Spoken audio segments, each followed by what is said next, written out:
കാക്ക ആ ഇതാണ് ഞാനാ പറഞ്ഞ ചെറുക്കനെ. ആ ഒരു പണിക്കാർ വിചാരിച്ചു ഇപ്പൊ ഞാൻ അതിലാണ് കേറി വാ. എന്നാ ഞാൻ പോയി. ആ ആയിക്കോട്ടെ.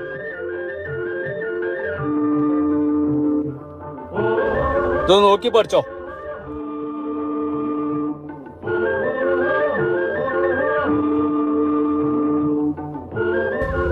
ആ അത് അടച്ചുക്കണു. ജയ് ഇതിലുണ്ട് മൈദ. ഒരു 1/4 കിലോ മൈദ എടുത്ത് കൊടുത്ത. ആകാശവാണി തിരുവനന്തപുരം, ആലപ്പുഴ, കവരത്തി. പ്രഭാതഭേരി.